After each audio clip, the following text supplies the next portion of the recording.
यह लड़का लगातार 3 दिन और 3 रात से पलक भी नहीं झपका रहा था। यहां तक कि सांस भी धीरे धीरे ले रहा था, क्योंकि उसके सामने एक जॉम्बी उसे घूर रहा था। गनीमत थी कि लड़के का बनावटी पुतला बनने का हुनर कमाल का था, तभी वह अब तक बचा हुआ था।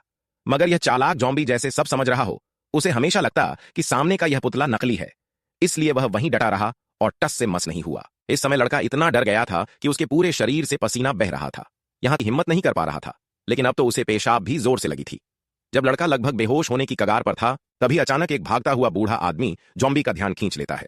मौके का फायदा उठाकर लड़के ने धीरे से अपने शरीर को ढीला किया और साथ ही थोड़ा सा 36.5 डिग्री वाली बर्फीली चाय भी छोड़ दी। मगर जैसे ही वह राहत महसूस कर रहा था, उसी समय बूढ़े आदमी की सॉसेज जॉम्बी ने झटक कर सीधे लड़के के कंधे पर फेंक दी। उस गर्म और चटपटी गंध ने उसका जी मिचला दिया। लेकिन जब उसने बगल में गाड़ी धकेलने का नाटक कर रहे अपने साथी काले को देखा, जो बिल्कुल शांत था, तो उसके अंदर भी जिद आ गई और उसने जबरदस्ती उल्टी को रोक लिया। मगर जैसे ही उसने नजर घुमाई, काला अपने अनोखे तरीके से जॉम्बी की नाक के नीचे धीरे धीरे आगे बढ़ रहा था।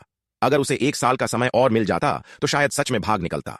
लेकिन तभी एक कटा हुआ इंसानी सिर सीधे उसकी गाड़ी में गिर पड़ा। उस ताजा खून की गंध ने काले को घबराकर वहीं उल्टी करने पर मजबूर कर दिया। और फिर सारे जॉम्बी समझ गए कि उन्हें धोखा दिया गया है। वे झुंड बनाकर उस पर टूट पड़े। कुछ ही पलों में काला टुकड़े टुकड़े कर दिया गया। काले की दर्दनाक मौत देखकर लड़के को समझ आ गया कि अगर अब कुछ नहीं किया तो उसका भी वही हाल होगा। वह तुरंत दौड़ पड़ा, मगर भागते भागते उसका पैर फिसल गया और वह मुंह के बल गिर पड़ा। मजबूरी में वह लंगड़ाते हुए धीरे धीरे आगे बढ़ने लग। दर्द से कराहते हुए उसने दीवार के सहारे जरा आराम करना चाहा, लेकिन थके हारे न लगने वाले जॉम्बी फिर उसके पीछे दौड़ पड़े। चतुर लड़के ने झट से सीढ़ियों के पीछे छुपकर उन्हें चकमा दे दिया।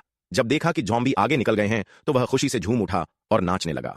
मगर उसकी यह बड़ी भूल थी, क्योंकि उसकी आवाज ने फिर से जॉम्बी का ध्यान खींच लिया।